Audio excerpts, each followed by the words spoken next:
دوستان عزیزم سلام، حالتون چطوره؟ امیدوارم که حالتون عالی باشه، سالم سلامت و سر حال باشید. رسیدیم به روز 11 از آموزش مکالمه انگلیسی در 30 روز. با من همراه باشید دوستان عزیز. یادتون باشه که برای ادامه این آموزش ها ما به حمایت های شما نیاز داریم. برای حمایت از ما کافیه فیلم رو لایک کنید، فیلم رو به اشتراک بذارید و فیلم ها رو تا آخر ببینید و یادتون باشه که مرور و تکرار خیلی مهمه و فقط به یک بار دیدن بسنده نکنید. هر روز باید ببینید و بشنوید تا به تسلط کامل برسید. خب بریم سراغ روز 11. امروز میخوایم در مورد قیدهای تکرار صحبت کنیم. قیدهای تکرار کلماتی هستن که تعداد دفعاتی که یک کاری انجام میشه و تکرار میشه رو نشون میدن. مثلا کلمه همیشه، ما توی فارسی میگیم همیشه. خب این دفعات تکرار یه چیز رو برای ما نشون میده که توی انگلیسی میشه چی؟ میشه always. معمولاً میشه usually. اغلب میشه often هم میگن، often هم میگن. هر دو تلفظ درسته دوستان، هیچ کدومشون اشکالی نداره. یه کلمه دو تلفظیه. often. گاهی یا گاهی اوقات میشه sometimes. به ندرت میشه hardly ever. یعنی به ندرت، خیلی کم. هیچ وقت یا هرگز هم میشه چی؟ never. اینا یه سری از قیدهای تکرار مهم هستن. یه سری دیگه هم داریم ولی خب اینا خیلی پرکاربردتر هستن و فعلا به همین تعداد بسنده میکنیم. همین ها کار ما رو فعلا راه میندازه. پس اینا رو یادتون باشه دوستان عزیز، به اینا میگیم قید تکرار. حالا اینا کی توی جمله چجوری استفاده میشن؟ قیدهای تکرار دوستان عزیز همیشه قبل از فعل اصلی میان. پس قیدهای تکرار قبل از فعل اصلی میان. فعل اصلی هم میدونین چیه دیگه، اون کاری که انجام میشه. مثلا میگم من همیشه میرم شنا. خب این میرم رفتنی میشه فعل اصلی ما. خب پس جای اینا کجا دوستان؟ قبل از فعل اصلی. حالا با توجه به این توضیحات بریم سراغ مثال. مثلا میخوایم بگیم من همیشه زود بیدار میشم. خب من همیشه زود بیدار میشم، فعل اصلیمون چیه؟ بیدار شدن، که میشه چی؟ میشه get up. خب قبلا میگفتیم I get up، حالا چون میگیم همیشه، اون همیشه باید قبل از get up بیاد. میشه I always get up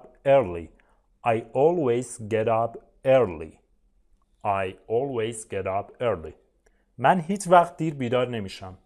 هیچ وقت میشه never، پس میشه I never get up late.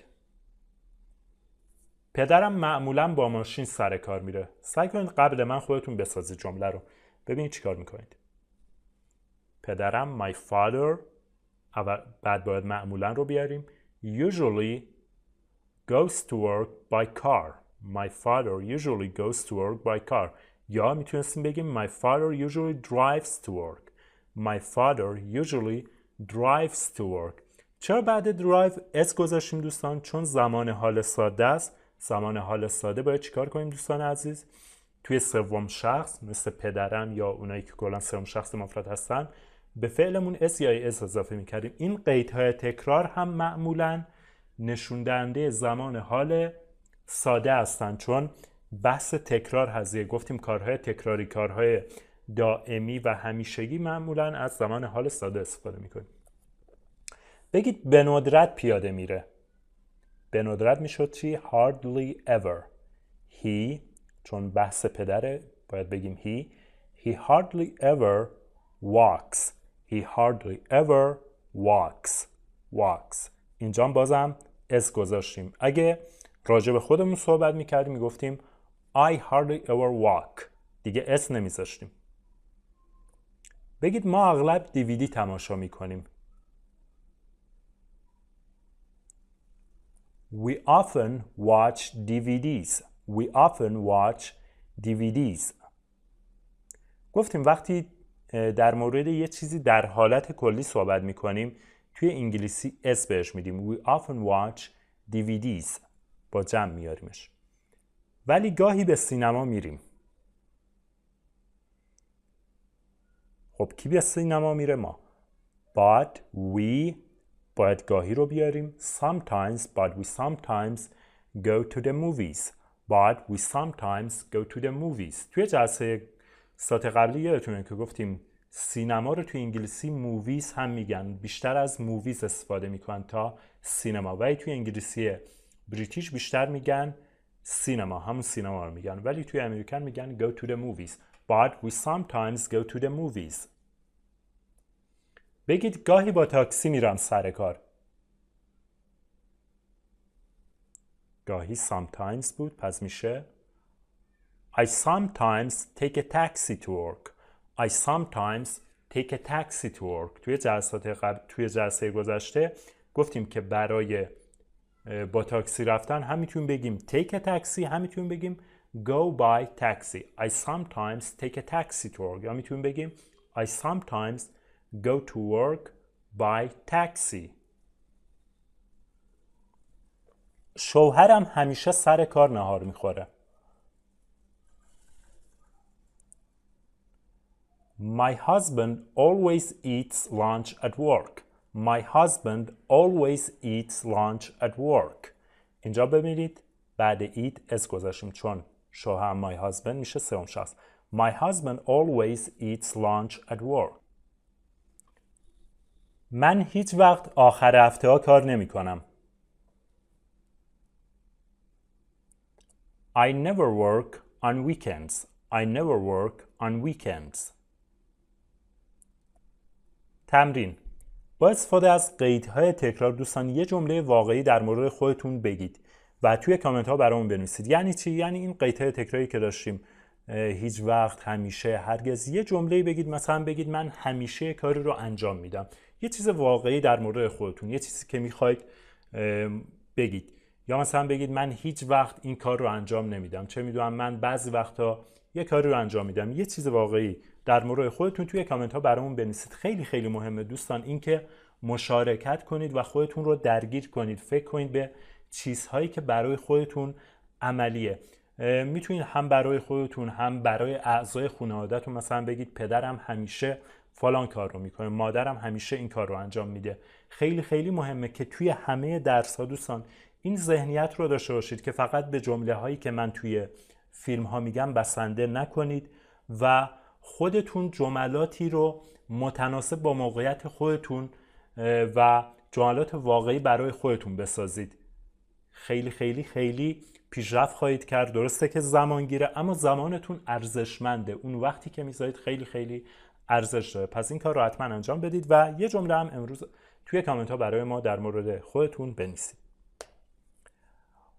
خیلی وقتا ما سوال میپرسیم، میگیم آیا هیچ وقت مثلا این کار رو انجام میدی؟ آیا هیچ وقت چه میدونم شنا میکنی؟ آیا هیچ وقت موسیقی گوش میدی؟ خب این جملات رو توی انگلیسی بخوایم بسازیم از چی استفاده میکنیم؟ میگیم do you ever بعد ادامه جمله رو میاریم برای زمان حال ساده. برای گذشته نمیگیم آیا هیچ وقت مثلا این کار رو کردی. فعلا منظورمون این نیست بگیم آیا هیچ وقت رفتی لندن، منظورمون این نیست. آیا هیچ وقت یه کاری رو انجام میدی؟ مثلا میخوایم بگیم آیا هیچ وقت تنیس بازی میکنی؟ چی میگیم؟ اول do you ever میگیم do you ever play tennis? Do you ever play tennis? بله، هفته یک بار. Yes, once a week. Yes, once a week. Once a week. آیا هیچ وقت موسیقی گوش میکنی؟ جمله رو بسازید دوستان. Do you ever listen to music? Do you ever listen to music? بله، گاهی اوقات. Yes, sometimes. Yes, sometimes. هیچ وقت غذای چینی میخوری؟ میگیم do you ever eat Chinese food? Do you ever eat Chinese food? Do you ever eat Chinese food? و اگه جمله در مورد خودمون نباشه، مثلا بگیم آیا پدرت هیچ وقت یک کاری رو انجام میده، اونجا به جای دو چی میگیم؟ میگیم does. مثلا همین جمله رو بخوایم بگیم آیا پدرت هیچ وقت غذای چینی میخوره؟ چی میگیم دوستان؟ به جای do میگیم does، به جای you میشه your father پدرت و بقیه جمله شبیه خودش. Does your father ever eat Chinese food? Does your father ever eat Chinese food؟ دقت کنید که اینجا eat اس نمیگیره. گفتیم وقتی does میاد دیگه اون اس یا es حذف میشه. خب بگید نه هیچ وقت. No, never. No, never. چند وقت یک بار. میخوایم جملات این شکلی بپرسیم. بگیم چند وقت یه بار مثلا دوش میگیری، چند وقت یه بار میری سینما، هر چند وقت یک بار، یا چند وقت به چند وقت این کار رو انجام میدی. توی انگلیسی برای اینجور جملات از این ساختار استفاده میکنیم. How often? How often do you? How often do you? بعد ادامه جمله اون چیزی که میخوایم بپرسیم. اگه در مورد خودمون باشه، حالا اگه در مورد یه شخص دیگه بود به جای دو میگیم داست. اگه یه نفر بود که غایب باشه. بگید چند وقت یه بار تنیس بازی میکنی. How often do you play tennis? How often do you play tennis? هفته یه بار. Once a week. Once a week. چند وقت یه بار میری خرید. چند وقت یه بار میری خرید. How often do you رفتن به خرید گفتی میشه چی؟ Go shopping. How often do you go shopping? How often do you go shopping? هر 2 هفته یه بار میریم خرید. خب فاعل کیه اینجا؟ میریم خرید میشه ما. We go shopping every 2 weeks. We go shopping every 2 weeks. Every 2 weeks یعنی هر 2 هفته. منظور هر 2 هفته یک بار. We go shopping every 2 weeks. چند وقت یه بار بیرون غذا میخورید. How often do you eat out? How often do you eat out? How often do you eat out? به ندرت بیرون غذا میخورم. به ندرت میشه hardly ever. باید بگیم I hardly ever eat out. I hardly ever eat out. میخوایم در مورد ورزش و فعالیت‌های جسمی صحبت کنیم دوستان. برای صحبت کردن در مورد ورزش و فعالیت‌های جسمی ما 3 تا فعل پرکاربرد داریم که معمولاً از اینها استفاده میشه. یکی play به معنای بازی کردن، یکی do و یکی go. هر کدوم از ورزش‌ها و فعالیت‌های جسمی معمولاً با یکی از اینها شروع میشن دوستان. اول با play شروع کنیم. معمولاً اسم ورزش‌ها رو بعد از play میاریم. مثلا میگیم فوتبال بازی کردن میگیم play football. مثلا تنیس که ورزشه، تنیس بازی کردن میشه play tennis. بسکتبال بازی کردن play basketball. پینگ پونگ بازی کردن play پینگ پونگ. play پینگ پونگ. پس وقتی در مورد یه ورزش صحبت میکنیم اسم ورزش ها معمولا از play استفاده میکنیم. play football, play tennis, play basketball, play پینگ پونگ.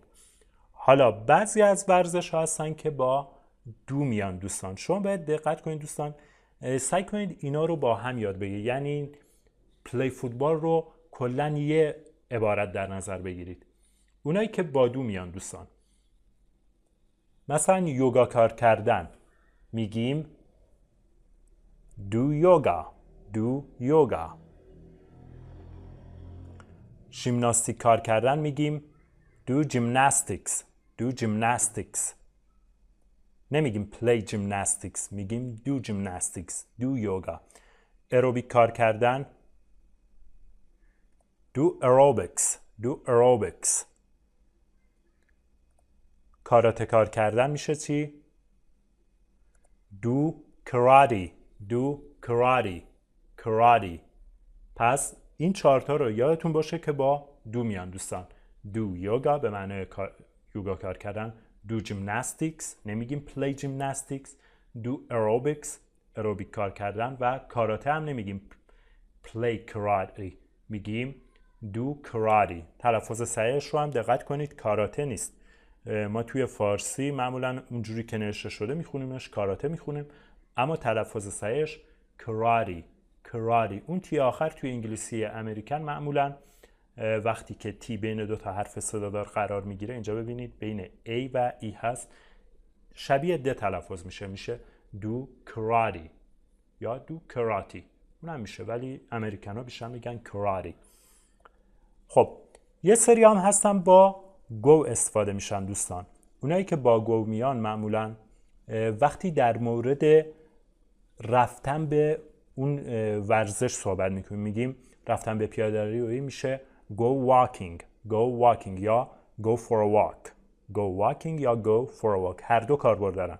رفتن به شنا میشه go swimming یا go for a swim. دویدن، رفتن به دو میشه go running یا go for a run. رفتن برای دوچرخه سواری میشه go bike riding. bike دوچرخه، riding یعنی سواری.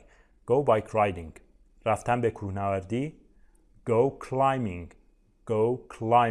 mountain یعنی کوه، هم میتونیم بگیم go mountain climbing و خیلی وقتا خود mountain یعنی کوه رو نمیگن، همون climbing یعنی بالا رفتن رو میگن go climbing. دقت کنین اون بی هم خونده نمیشه، بی climb. go climbing. آهسته دویدن توی انگلیسی میشه jog. آهسته دویدن، رفتن به این ورزش میشه go jogging. خب حالا این جمله رو بسازید دوستان، بگید چند وقت یک بار یوگا کار میکنی. چند وقت یک بار میشه چی؟ how often. خب میخوایم سوال بپرسیم، میگیم how often do you do yoga. how often do you do yoga. هفته 4 بار یوگا کار میکنم. یوگا کار کردن چی بود دوستان؟ I do yoga 4 times a week. چند وقت یه بار میری پیاده روی. How often do you go walking? هر روز صبح میرم پیاده روی. I go for a walk every morning. هم میتونیم بگیم go for a walk، هم میتونیم بگیم go walking. I go walking every morning یا I go for a walk every morning. هیچ وقت والیبال بازی میکنی؟ Do you ever play volleyball? نه هیچ وقت، اما هفته یه بار بسکتبال بازی میکنم. No, never, but I play basketball once a week. هر چند وقت یه بار میری دوچرخه سواری. How often do you go bike riding? هیچ وقت نمیرم، اما هفته 3 روز میرم شنا. هیچ وقت نمیرم، خب میگیم I never go. اما به جای اینکه بگیم go میتونیم از فعل کمکی do استفاده کنیم، بگیم I never do. ببینید چون با do سوال پرسیده، قبلا هم داشتیم مثلا سوال از همون میپرسیدن میگفتیم yes I do, no I don't. حالا وقتی never هم میاد میتونیم بگیم، وقتی از قید تکراری هم میاد، قید تکرار هم میاد، میتونیم این کار رو انجام بدیم، اما قید تکرار رو بین فاعل و do میذاریم، میگیم I never do یا I always do, I sometimes do, I never do. اما هفته 3 روز میرم شنا. این قسمت رو بگید دوستان. But I go swimming 3 days a week.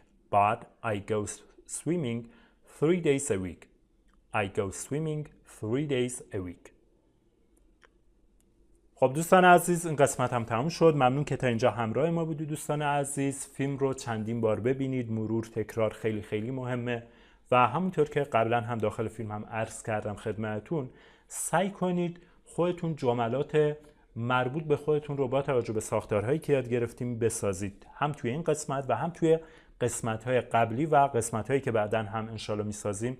حتما این کار رو انجام بدید و یادتون باشه که فیلم رو لایک کنید تا ما هم بتونیم قسمت‌های بعدی رو هم خدمتتون ارائه بدیم. تا فیلم بعدی، خدا نگهدارتون.